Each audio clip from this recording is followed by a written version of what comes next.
Bueno, como venía diciendo, justo se cortó porque se llena el teléfono. Bueno, dijimos que si venía un neutrón y el elemento, el material de uranio es mucho más grande, bueno, obviamente hay más átomos, y si hay más átomos, ya es mucho más probable que cualquier neutrón que se rompa y a su vez este libere neutrones, capaz que este zafa, pasa, pero este no, y capaz que este tampoco, porque simplemente pues es más grande, entonces aumenta mucho más la probabilidad de impactar con otro átomo. Bueno, entonces este a su vez libera neutrones, capaz que uno sale, pero hay otro que no, o este sí, pero hay otro que no, y entonces impacta acá, este rompe, y después este puede escapar, pero este que rompe este, y así. Entonces se hace una reacción en cadena. Bueno, eso es lo que lamentablemente se usa en las bombas atómicas, y se conoce como superar la masa crítica. Una vez que supera uno la masa crítica, puede pasar ese efecto. Bueno, en los reactores nucleares, que se usa bien para fines pacíficos, el proceso que se hace es parecido al anterior. Se trabaja con una masa subcrítica, debajo de la masa crítica, y entonces lo que se obtiene es energía. Porque, ¿qué pasa? Estas roturas de átomos, ¿sí? Al pasar de un átomo de uranio a un átomo, por ejemplo, plutonio, y eso es una reacción de fisión, de rotura de átomos, ¿sí? En el Sol ocurre una reacción de fusión, ¿sí? Se unen átomos, ¿sí? Acá se rompen átomos.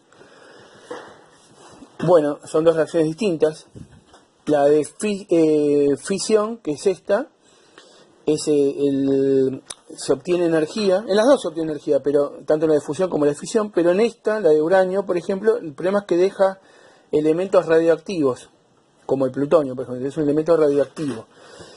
Ese es el gran problema que tiene. Bueno, genera calor. Ese calor se usa en las centrales nucleares en forma pacífica para, en vez de utilizar, por ejemplo, carbón, se usa el uranio genera calor en forma controlada, todo eso, que hay unas barras de control que bajan, que son generalmente de grafito, ¿sí? Hay varios métodos, pero hay uno que es con grafito, que es el más común, baja y el grafito absorbe neutrones, entonces hace que el proceso sea algo parecido a esto, lento, vaya reaccionando pero muy lento, y entonces controlado.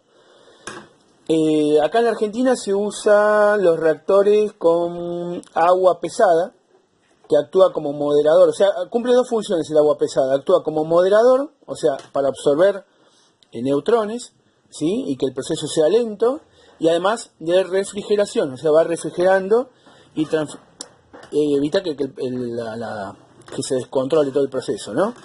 Bueno, y ese calor que se va obteniendo en el agua pesada es transferida. El agua pesada está hecha con deuterio y tritio, ¿no? ¿Se acuerdan que yo les dije que son isótopos de hidrógeno? Bueno, es un agua, no es agua dura, agua con sarro, es otra cosa. Eso es agua pesada porque pesa más, de hecho. Pero hay un proceso en el cual la gente que se dedica a física nuclear, desconozco cuál es el proceso en el cual obtienen agua pesada. Bueno, el agua pesada, vuelvo a repetir, acá se usa en Argentina para los reactores nucleares. En otros países utilizan grafito, que es como vieron la mina de lápiz, bueno, eso es grafito, carbón, es un isótopo del carbón, y actúa como moderador absorbiendo la cantidad de neutrones que se van disparando, y entonces la reacción se hace lenta y se le va sacando calor a eso. Bueno, el combustible en algún momento se agota, puede durar años tal vez, pero se agota. El problema es qué hacer con esos residuos que deja las barras combustible cuando están agotadas, cuando ya no se le puede sacar energía. Ese es el gran dilema. Pero, tiene muchos problemas, obviamente, pero tiene sus ventajas. Dentro de lo malo, tiene lo bueno.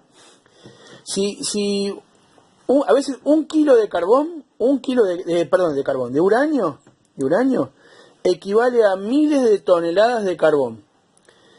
¿Sí? ¿A qué voy con esto? Si esas miles de toneladas de carbón fuesen a la atmósfera, aumentaría mucho más el problema del efecto del cambio climático, el efecto invernadero, sería mucho, mucho más grave todavía. Entonces, bueno, a veces hay que poner la balanza, los residuos nucleares versus la cantidad de carbón de dióxido de carbono que se está ahorrando de tirar a la atmósfera, ¿no? Bueno, ya vamos a hablar de eso más adelante. Hay otros proyectos que están en vías de desarrollo a nivel mundial, ¿sí? Bueno, después yo los voy a comentar, no da para este video, después los voy a comentar, ¿está bien? Todo esto tiene mucho que ver con el átomo. Bueno, continuando con el átomo, si ustedes lean ese texto que les envié, ¿sí? Y además otra cosa, fíjense que en el texto van a ver que los materiales conductores son aquellos, obviamente, que facilitan el pasaje de la corriente eléctrica, ¿sí? Y los aisladores, no, obviamente es el proceso contrario, ¿sí? Después hay los materiales semiconductores, que no es que conducen por la mitad, no es eso. El nombre no es el más elegante, pero bueno, le pusieron así, semiconductores. En realidad son estructuras cristalinas, generalmente hechas de silicio, por eso hoy la electrónica progresó mucho gracias al silicio, y también se usa el germanio, aunque en mucho menor proporción. En una época se usaba germanio para casi todo, después se reemplazó todo por el silicio, que tiene mejores propiedades, digamos. Después ya lo vamos a hablar eso, el tema de los semiconductores, ¿está bien? Vamos a dejarlo para otro momento. Bueno, volviendo a los conductores y los aisladores, ¿sí? Si ustedes se fijan, van a ver que son átomos que tienen, como el cobre o la plata, van a ver que tienen el núcleo y tienen los electrones, tienen un electrón generalmente en la última órbita, que es fácil de arrancar. Este es fácil de arrancar. Entonces, ¿qué es esto? Es un electrón libre. ¿En qué pasa esto? En los materiales conductores, como el cobre, la plata, ¿sí? El oro, etcétera. Van a ver que si ustedes se fijan, tienen un solo electrón en la última órbita. Se hacen todo lo que yo les expliqué la vez pasada de cómo llenar el átomo. En cambio, en los materiales aisladores, eso no se da. Y además generalmente pueden ser moléculas, pues materiales compuestos, como el vidrio, como la cerámica, etcétera, son elementos compuestos, pero el tema es que los electrones de las últimas órbitas tiene varios, y además no tiene uno solo, y además cuesta sacarlos, hay que invertir mucha energía para poder arrancar estos electrones, y por ende tienen muy pocos electrones libres. Esa es la diferencia entre que hay un material aislador y un material conductor. Entonces, resumiendo, los materiales conductores tienen electrones en la última órbita, que es fácil de arrancarse, prácticamente con un poquitito de campo eléctrico ya se desprenden, incluso de un poquito de temperatura ya están, como vibran los átomos por la temperatura, ya hay electrones libres que están en la red cristalina del metal, cosa que en los aisladores eso no ocurre, no sucede, o sucede en una proporción muchísimo menor, ¿está bien? Bien, ¿para qué vimos todo esto del átomo? ¿Para qué? Obviamente para la corriente eléctrica. Corriente eléctrica. Bueno, por definición, la corriente eléctrica se mide en amperes, en honor a Ampère, ¿sí? Que fue un físico francés. Bien, un ampere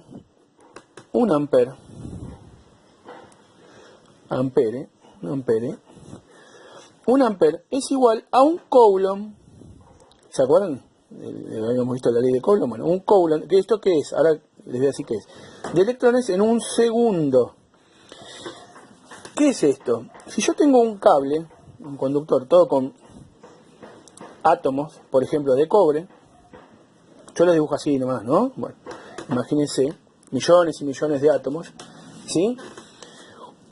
Cuando vienen los electrones que están libres, como yo expliqué acá, electrones sueltos, libres, que están en la estructura cristalina del cobre, y uno aplica un campo eléctrico, vamos a llamarlo vulgarmente un voltaje. Por ejemplo, yo acá pongo una carga positiva, una batería, ¿no? Y un negativo. Lo conecto así. Los electrones, ¿qué va a pasar? A ver, acá puse el positivo. En realidad, el negativo saca electrones, después vamos a ver qué pasa. Y van saltando de átomo en átomo, ¿sí?